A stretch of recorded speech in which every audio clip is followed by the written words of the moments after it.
Maharashtra news चॅनलच्या वतीने आयोजित करण्यात आलेल्या कॉर्पोरेट लेव्हलचा आयकॉन ऑफ महाराष्ट्र 2025 हा पुरस्कार वितरण सोहळा मान्यवरांच्या उपस्थितीत मोठ्या थाटात संपन्न झाला।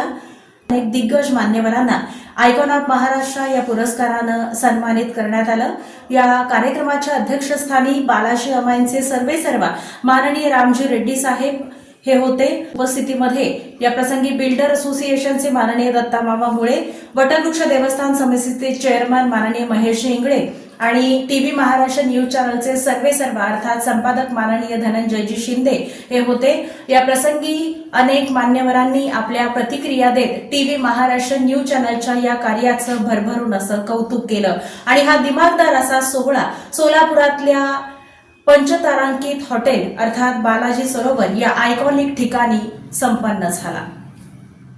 आज आयकॉन ऑफ महाराष्ट्र 2025 हा पुरस्कार सोहळा या ठिकाणी पार पडतो आणि याचे मानकरी अर्थात नरोटेवाडीचे विद्यमान सरपंच माननीय उमेशजी भगत साहेब हे आपल्या सोबत आहेत। अर्थात सरपंच या पदावर काम करत असताना संपूर्ण गावाची जबाबदारी त्यांच्यावर असते आणि मग या माध्यमातून त्यांनी आजपर्यंत आपल्या गावासाठी आपलं गाव कशा पद्धतीने सुजलाम सुफलाम होईल यासाठी सुद्धा त्यांचं कार्य सुरू आहे।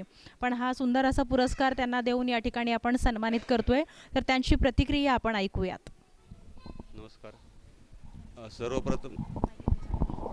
सर्वप्रथम आयकॉन ऑफ महाराष्ट्र अवॉर्ड 2025 या सन्मानाने आम्हाला सन्मानित केल्याबद्दल मी टीव्ही महाराष्ट्राचे सर्वप्रथम आभार मानतो।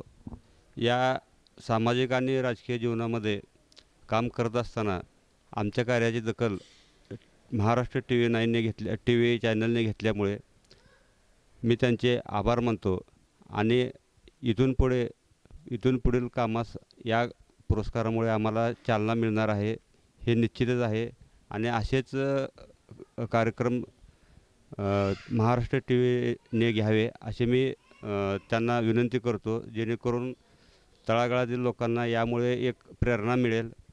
एवढंच मी बोलू इच्छितो।